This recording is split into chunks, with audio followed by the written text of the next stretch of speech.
Ok, concurseiros, olha só, nós vamos dar um presentinho aí para vocês, fazendo uma recapitulação de questões que nós vamos trabalhar com a turma, que nós já comentamos no presencial, sobre regimento interno do tribunal, lei complementar 100 e o direito constitucional para revisar com vocês. Vamos lá que nós temos uma grande tarefa. Vamos ver, questão número 1. Sobre o regimento interno do TJPE, é incorreto afirmar. Como vocês sabem, todas as questões sobre regimento interno, todos os professores, provavelmente, eles criaram a questão no padrão da banca, tá certo? Nós não temos muito o que alterar, porque é uma constante de lei. Então, você só tira o que está na lei e vai adequando ao perfil da banca. Mas não tem conceitos doutrinários, jurisprudência, nada. É só ler e dar uma atenção muito especial para o livro 1. É onde eu aposto todas as questões para a prova de vocês, tá certo? É muito importante também, a tática que eu fiz com os alunos foi criando questões, assinalo que é incorreto, que é para facilitar o teu estudo. Por quê? Porque se nós temos 4 opções, tirando o incorreto, as outras 3 você só lê absorvendo, porque são artigos previstos no regimento interno, tá certo? Então vamos lá. Sobre o regimento interno do TJPE, é incorreto afirmar que a composição do tribunal só poderá ser alterada por deliberação da maioria absoluta de seus integrantes. Vocês sabem que concurso adora esse tipo de quórum, tá? Adora prazo. E aí eu quero saber de vocês, estão lembrados? A composição do tribunal só pode ser alterada mediante deliberação de quanto, gente? Muito bem. Não é maioria absoluta, mas sim 2/3, tá? Então, ó, já que nós temos maioria absoluta, o erro da questão, então o incorreto é a letra A. E aqui ficaria quanto, professor? 2/3 de seus membros. Lembre, falou alterar a competência, falou alteração de órgão, falou alteração da estrutura, 2/3 de seus membros, tá certo? Ok, então o restante vai estar correto. Ou seja, o tribunal é órgão superior do Poder Judiciário, com sede na capital, jurisdição em todo o território e será constituído por 52 desembargadores.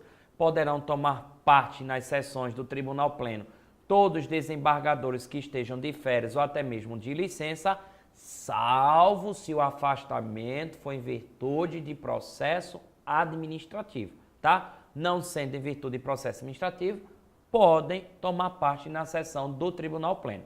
E também os titulares dos cargos diretivos não vão integrar o órgão julgadores do tribunal, exceto o órgão especial, lógico, porque os cargos de direção, que entra o presidente, o primeiro e o segundo vice-presidente, e nós vamos encontrar o corregedor geral. Então, nestes 4 cargos, o órgão especial também farão parte. Então, não tem como retirá-los do órgão especial, tá? Lembrando que esses cargos de direção também não poderão eles participar do Tribunal Eleitoral, tá bom, gente? Ok, então o erro da questão está na letra A, maioria absoluta, já que na verdade são 2/3.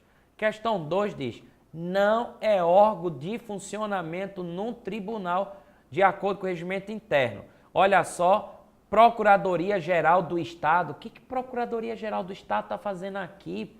Ó, isso não é órgão de funcionamento, mas centro jurídico, escola judicial, comissões, seção civil, seção penal, câmara ordinária, todas elas são órgãos de funcionamento, sim, mas Procuradoria-Geral do Estado não faz parte. Nem a Procuradoria-Geral do Estado, nem a Procuradoria-Geral de Justiça, porque do Estado é justamente o advogado do Estado e da Justiça são os promotores. Isso fica cada um com o seu. O correto poderia ser Procuradoria, na verdade, Corregedoria Geral, tá, da nossa Justiça, mas não Procuradoria-Geral do Estado. Esse órgão não existe. Ok. Questão 3, assinale o incorreto. Vamos lá. A criação, modificação. Olha agora a letra A está correta. Com 2/3 de seus integrantes, está perfeito. O tribunal pleno é constituído pela totalidade de seus desembargadores e as suas sessões serão presididas pelo presidente do tribunal? Corretíssimo. Lembrando que a totalidade corresponde a 52 desembargadores. O plenário deliberará com a presença de, no mínimo, 2/3. Olha, chegando o quórum novamente para nós decorarmos, tá? Lembre-se que neste caso é maioria absoluta, tá certo? Porque a letra D também está certa. Então, se é para assinalar o incorreto, a letra D estando correta, por quê? Porque a gente já tinha comentado anteriormente que pode tomar parte nas sessões quem está de férias, quem está de licença, ressalvado hipótese de afastamento decorrente de processo. Nesse caso, ele tem que ficar afastado. Mas não sendo do processo, então eles poderão tomar parte nas sessões do tribunal pleno, sim. Logo, o incorreto está na letra C, já que nós não temos, no mínimo, 2/3 dos membros. 2/3 é para definir a estrutura, modificar a estrutura, alterar a composição, alterar a competência do tribunal. Então, o errado é a letra C. A questão 4 também pede o incorreto, mas aqui dirigiu a questão para o órgão especial, tá? O órgão especial é aquele órgão que a Constituição diz, nos tribunais com mais de 25 julgadores, poderá, tá? O tribunal criar um órgão especial com no mínimo 11, no máximo 25, metade por antiguidade, metade por eleição, pelo tribunal pleno, com funções delegadas administrativas e jurisdicionais. Nosso Tribunal de Justiça, com 52 julgadores, instituiu um órgão especial, tá? E justamente a questão está falando sobre isso.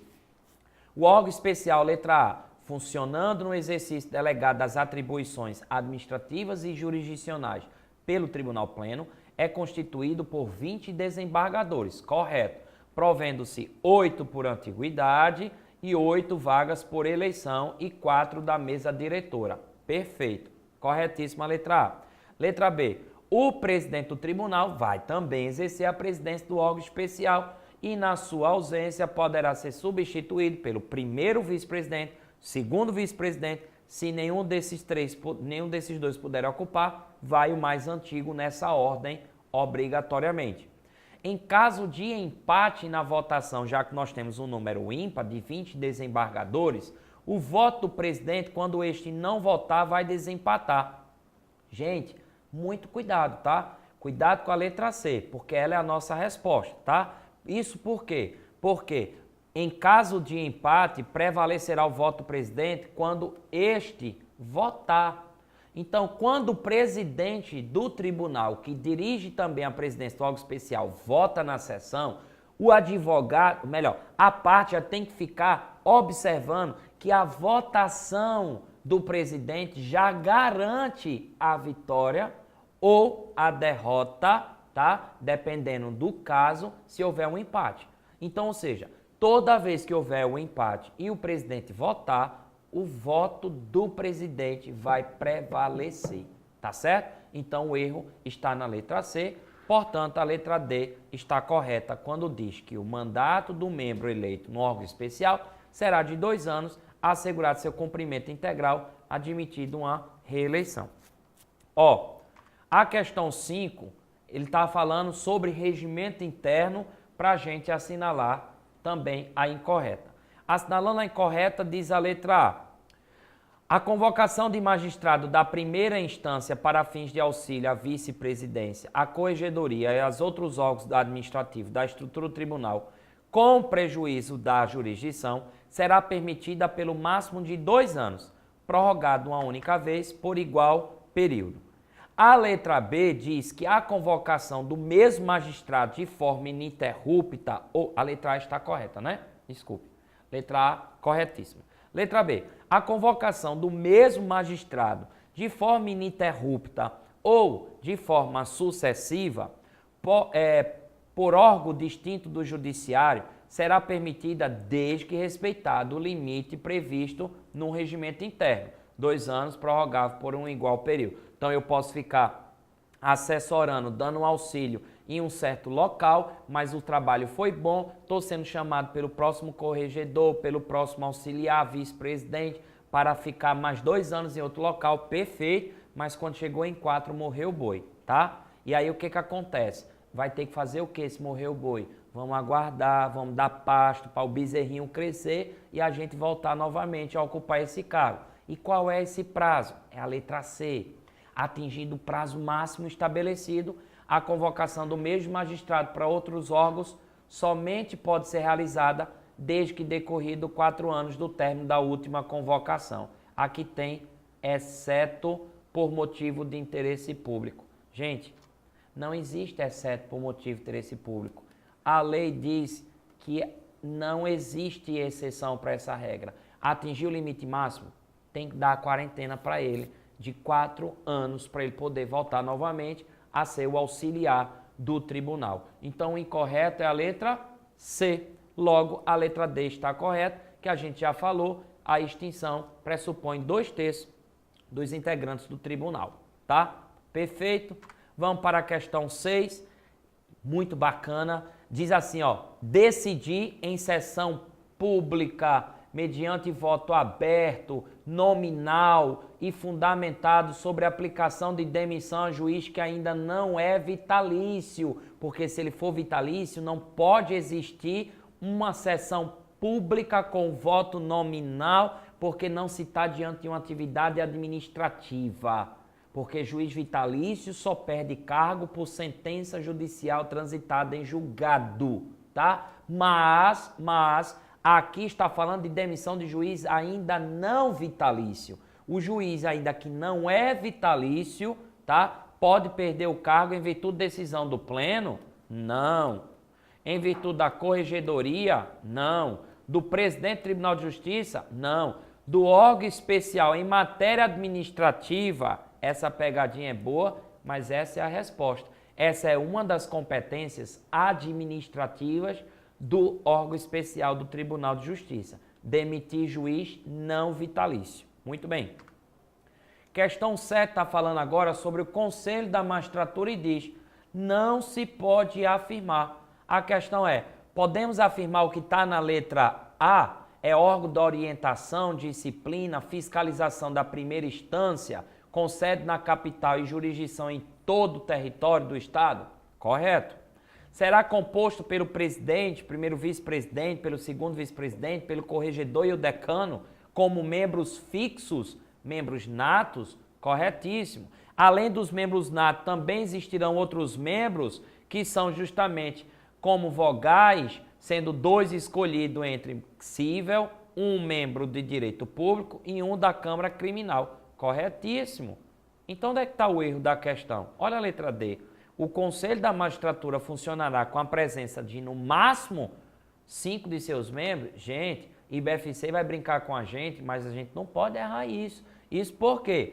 Porque, na verdade, é no mínimo 5 membros, tá certo? Até porque, se você perceber, 4 como membros natos, presidente vai 1, vice 2, o segundo vice 3, corregedor 4, decano 5, nós já temos, tá, o mínimo necessário. Você dizer que no máximo 5, você está impedindo dos vogais participar. Então, é uma questão de lógica, tá? Então, a letra D é o gabarito do incorreto. Já a questão 8 fala aí sobre a ouvidoria. E aqui nós temos assim, analise as proposições, tá? Então vamos analisar. Denúncia de fatos que constituam crimes. Reclamações, críticas e denúncias anônimas. Reclamações, sugestões e críticas referentes a outros órgãos públicos. São admitidas pela ouvidoria? Nenhuma delas, tá? É ilógico. Denúncia de crime não é para a ouvidoria, vai para a delegacia ou para o Ministério Público ou diretamente para o juiz. Reclamação e críticas anônimas não podem acontecer porque é vedado anonimato. E reclamações de outros órgãos públicos, a corregedoria, ou melhor, a ouvidoria do TJ não pode fazer nada. Portanto, nenhuma dessas são admitidas na ouvidoria do tribunal. Então, questão 8, gabarito, é a letra D. Questão 9 fala sobre as câmaras extraordinárias, é incorreto. O que é incorreto sobre as câmaras extraordinárias? Vamos analisar. Letra A. A Câmara Extraordinária As câmaras funcionarão por prazo determinado, corretíssimo, já que é extraordinário. O prazo não será superior a 120 dias, corretíssimo, mas pode ser prorrogado pelo pleno do tribunal. Perfeito. As câmaras extraordinárias são compostas por desembargadores na área de especialização, público com público, penal com penal, tá? Sem prejuízo das suas funções, eles vão acumular, cabendo a presidência ao desembargador mais antigo da sua composição. Ok, beleza. E aqui nós vamos à letra D. As câmaras extraordinárias também são órgãos de funcionamento? Nunca, tá? Lembre-se, artigo 17 do regimento interno diz que a Câmara Regional que é órgão de funcionamento, não Câmara Extraordinária. Câmara Extraordinária não é órgão de funcionamento do Tribunal de Justiça. Acredito que essa é a última. Sobre o regimento interno, questão 10, sobre os desembargadores, é incorreto. Vamos lá. Sobre os desembargadores. O desembargador tomará posse perante o tribunal pleno em sessão solene. Perfeito. É facultada a posse perante o presidente no seu gabinete. Corretíssimo. Lembre-se, cada desembargador terá um gabinete, tá? Então, o prazo para a posse é de 30 dias, corretos, contada a data da publicação do ato de acesso da nomeação, corretíssimo. Podendo ser prorrogado por até 180 dias? Não. Esse prazo de 180 dias, gente, é o prazo que nós vamos dar para quem é servidor de acordo com a Lei 6.123 de 68, tá? Esse é o prazo destinado para servidor público, mas nós estamos falando de desembargador. Então, o prazo de prorrogação também é 30. 30 prorrogável por igual período, 30, tá? O resto está correto pelo presidente, mediante solicitação do interessado. Muito bem. Questão 10. Gabarita, então, o incorreto é a letra C. Agora vamos falar da Lei Complementar 100, que muito está próximo do regimento interno, porque o regimento interno, na verdade, regulamenta a Lei Complementar 100, né? E aí nós temos pelo menos duas questões que foram realizadas no concurso anterior do Tribunal de Justiça, quando também cobrou a Lei Complementar 100 no cargo de analista. Então vamos aproveitar essas questões aí. Diz assim: de acordo com a Lei de Organização Judiciária, o desembargador que tiver exercido o cargo de presidente do tribunal por 4 anos não consecutivos, a questão é, já que ele está por 4 anos não consecutivos, ele pode se candidatar livremente, já que não é consecutivo, ele fica inelegível até esgotar os nomes na ordem de antiguidade, ele poderá candidatar somente para o cargo de corregedor, que é um outro cargo de direção, ficará inelegível para o cargo de presidente, vice-presidente, corregedor por um período de 2 anos, ou poderá candidatar-se ao cargo de vice-presidente. Tá fácil, né? Eu tenho certeza que qualquer professor, que vocês passaram os olhos, que vocês assistiram aula, fizeram presencial, contou isso para vocês, tá? Que neste caso, nós vamos dizer que ele ficará inelegível até que se esgote todos os nomes da ordem de antiguidade. Estão lembrados que eu disse? A cadeira tem que rodar, tá bom? Então, vai ter que aguardar os 52 desembargadores também assumir aí pela ordem de antiguidade, tá? Então, o gabarito é a letra B. Questão fácil. Questão 2. Considere. 1. O Tribunal de Justiça concede na comarca da capital, correto. Jurisdição em todo o território estadual, correto. Compõe-se de 52 desembargadores. Aqui está a cara da questão de prova. Perfeitíssimo. 2. O juiz mais antigo somente pode ser recusado pelo voto nominal, correto. Aberto, correto. Fundamentado, correto. 2/3 de seus integrantes, corretíssimo, que assegure o procedimento próprio. 1/3 dos lugares será composto por membro do MP, nunca. Isso aqui, na verdade, é 1/5, é o chamado quinto constitucional. O quinto constitucional é justamente 1/5 dos lugares reservados para serem compostos por membros do Ministério Público e advogados com mais de 10 anos de carreira e notável saber jurídico para os advogados escolhidos de uma lista sextupla pelo órgão da classe, que envia para o tribunal para que reduza para 3, encaminhando ao chefe do executivo, que em 20 dias vai escolher um. Lembre-se que quando se for número ímpar, uma classe sempre vai ficar superior à outra alternadamente, ok? Então, neste caso, está de acordo com a lei o gabarito exatamente da letra A, 1 e 2. Perfeito. A questão 3 da nossa lei complementar 100. Na questão 3 também está pedindo para a gente assinalar incorreta. A letra A diz, a chefia do Poder Judiciário compete ao presidente do Tribunal de Justiça. Correto. O presidente, primeiro vice, segundo vice, corregedor-geral, que são os cargos de direção, são eleitos pela maioria dos membros do Tribunal de Justiça em votação secreta para um mandato de 2 anos, que é proibida a reeleição. Corretíssimo. Lembrando que é o pleno que vai fazer essa eleição. É obrigatória a aceitação do cargo, salvo escusa manifestada antes da eleição? Sim. Então o erro tem que estar na letra D, que diz exatamente que o desembargador que tiver exercido o cargo de direção por 4 anos, apenas se consecutivos, é que está errado. Consecutivos ou não, fizemos uma questão já, fique inelegível até que se esgote todos os nomes na lista de antiguidade. Portanto, na questão 3, nós vamos marcar como gabarito a letra D como incorreta. A questão 4, que pede também a incorreta sobre a lei complementar, ela diz: havendo renúncia do cargo ou assunção não eventual do titular a outro cargo de direção, considerar-se-á para todos os efeitos completado o mandato para os quais for eleito o desembargador. Corretíssimo, né? Então, se porventura ele renunciar ao cargo, dá-se como completado para ele que renunciou, tá certo? E a vacância do cargo, quem vai ocupar, se for até 1 ano, não é considerado impedimento para a reeleição. Por isso que a letra B também vai estar certa, né? A vacância dos cargos de direção no curso do biênio importa na eleição do sucessor. A vedação da reeleição não se aplica ao desembargador eleito para completar o período do mandato inferior a 1 ano. Corretíssima a questão. Então o erro vai estar na letra D de novo, que diz: o presidente, o primeiro vice, segundo vice e o corregedor poderão, na verdade não poderão participar, conforme eu já tinha dito naquela questão sobre o regimento interno, né? Então, incorreto é a letra D. Para a nossa última questão de prova da lei complementar, pede para nós assinalarmos a opção correta. Então, vamos lá. Em caso de vaga, licença, afastamento de qualquer dos membros por prazo superior a 30 ou ainda na impossibilidade do quórum, serão convocados em substituição juízes de qualquer entrância. Pode, gente? Não pode. Tem que ser da entrância mais elevada, que é justamente a da capital.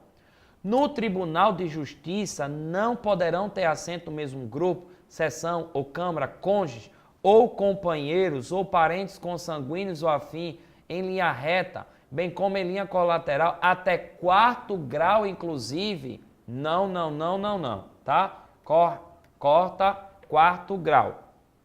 Nas sessões de julgamento, o primeiro dos membros mutuamente impedido de votar vai excluir a participação do outro, correto? Não precisa ler a lei para você perceber isso, né? Porque se eu estou lá na sessão de julgamento e porventura meu irmão chegou a votar, claro que naquele local eu também não posso votar, porque quando um vota, já exclui a participação daquele que está impedido. Então, para isso nem precisava do regimento interno, ou melhor, de leitura da lei complementar. Lembrando que o Tribunal de Justiça poderá, em caráter excepcional, criar câmaras extraordinárias e não Câmara Ordinária, que hoje temos uma que fica com sede em Caruaru, tá bom? Então, nós terminamos aí as questões sobre lei complementar sem regimento interno. Vamos então iniciar as questões de direito constitucional. Vamos lá.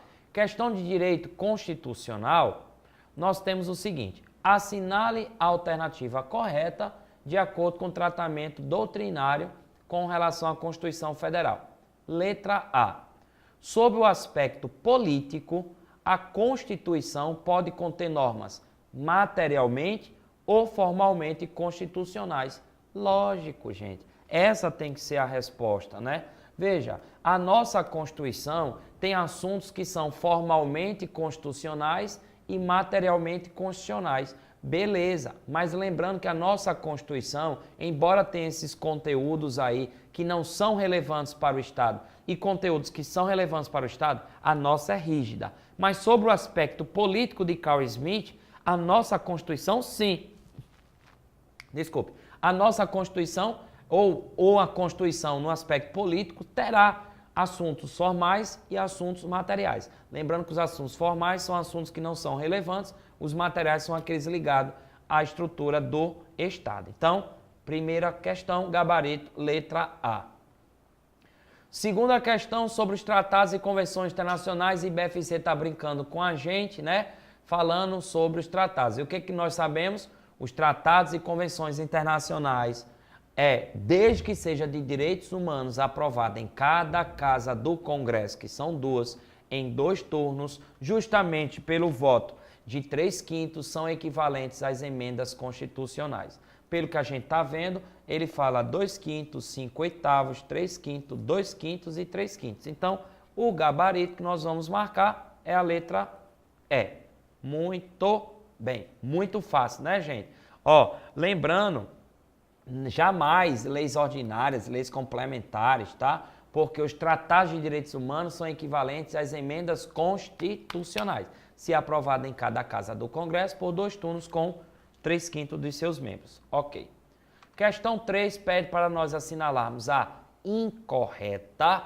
Então, todas as opções nós temos como correta, mas olha só, é livre manifestar o pensamento sendo vedado anonimato. Perfeito. Ninguém pode ser compelido a associar-se nem a permanecer associado. Correto.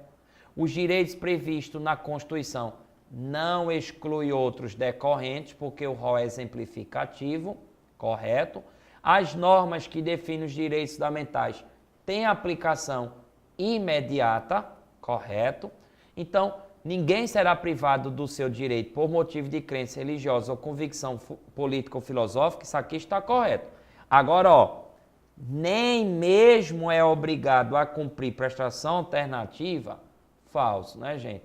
Tem que cumprir a prestação alternativa sob pena de ter a restrição de seus direitos políticos. Provavelmente, a IBFC adota pela corrente majoritária, vamos acreditar que a IBFC vai adotar a corrente majoritária, é causa de suspensão de direito político a pessoa que não cumpre com a prestação alternativa quando alega convicção religiosa, filosófica ou política. Lembrando que a alegação de convicção filosófica, religiosa ou política nós chamamos de escusa de consciência, tá bom? Ok. Considerando a liberdade da associação profissional ou sindical, temos que lembrar sempre dessa informação, né? É obrigatória a criação de mais de uma organização sindical em qualquer grau?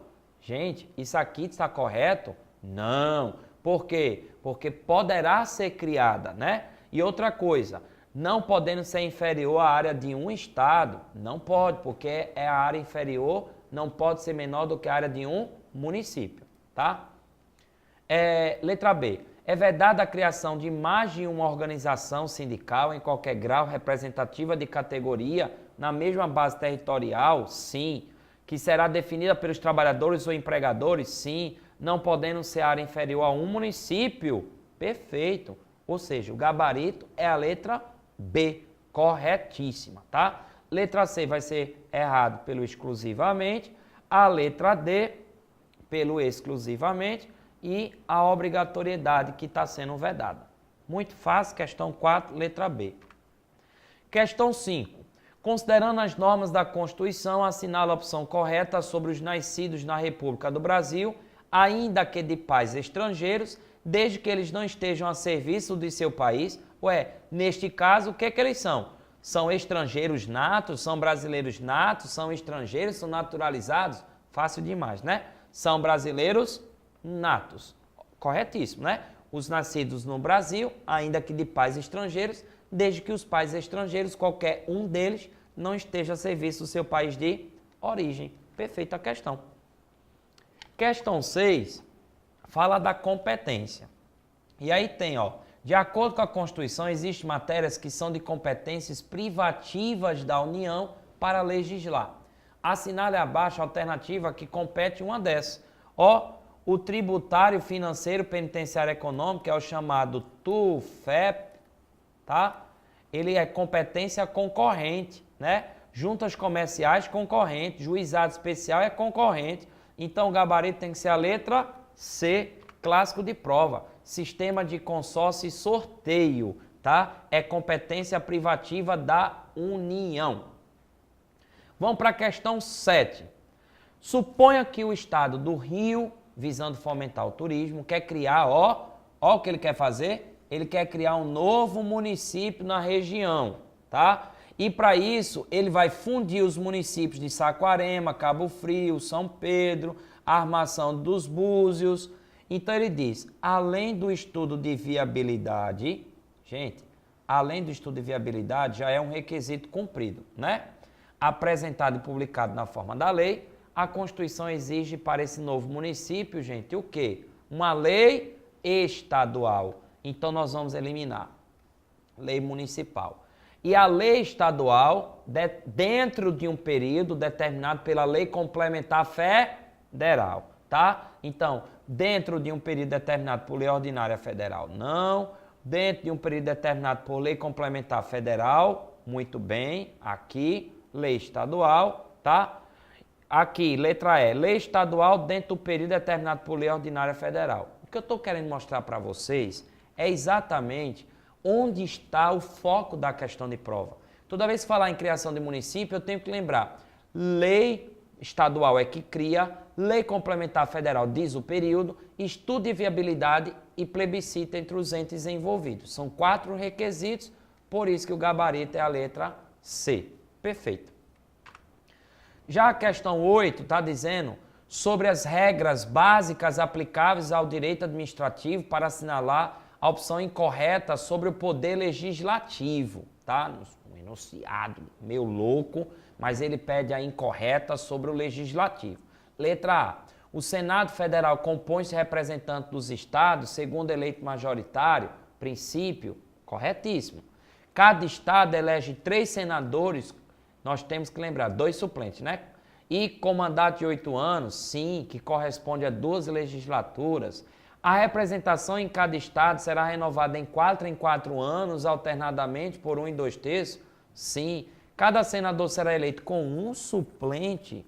Falso demais. Então, o gabarito é a letra D. Muito bem. Vamos para a questão 9. Questão 9. Assinale a alternativa correta. Um dos princípios do MP é a divisibilidade? Não, é a indivisibilidade. Aos membros do MP é vedado o exercício da advocacia? Corretíssimo. Assim como os juízes, os membros do MP não podem exercer a advocacia, tá? Lembrando que a quarentena também se aplicam a eles, tá certo? Para o ingresso na carreira de defensoria é desnecessário concurso, isso é mentira, tá? E o advogado é dispensável? Não, ele é indispensável. Então, o gabarito é a letra B. Muito bem. Questão 10 fala, de acordo com a Constituição, aos juízes é vedado. É vedado ao juiz receber a qualquer título ou pretexto participação em processo? É. Exceto custas? Não tem esse exceto. Essa vedação é absoluta. Tanto participação como os custos é vedado. Então a letra A não pode ser a nossa resposta, tá? A letra B diz exercer a advocacia no juízo ou tribunal do qual se afastou antes de 2 anos. Nada disso, tem que ser 3 anos. Agora, dedicar-se à atividade político-partidária, isso também é vedado. Lógico que o gabarito, então, tem que ser a letra C. Dedicar-se à atividade político-partidária, tá? Agora, é proibido ao juiz exercer qualquer outro cargo ou função, ainda que disponibilidade? Não, porque o cargo de magistério, tá? O juiz pode receber. Lembre-se que o cargo de magistério é o cargo público, tá? Com vínculo com o Estado. Nada impede do juiz ou promotor de ser professor de cursinho de universidades particulares. Não tem nenhum problema. Então, a questão 10, gabarito é a letra C. Augusto exerce cargo de juiz substituto há mais de 5 anos na mesma entrância. Ok. Basta 2 para ter a promoção por merecimento, né? E em razão de cumprir os requisitos necessários, teve seu nome mencionado em lista de merecimento para ocorrência de sua promoção para outra entrância por 3 vezes consecutivas. Acabou, gente. Por 3 vezes consecutivas, o juiz na lista de merecimento. Então, neste caso, a promoção dele, ela é o quê? Facultativa? Não. Pode ser recusada? Não. Somente poderá ocorrer, somente nada. Ela é o quê? Obrigatória. Apenas poderá ocorrer? Não.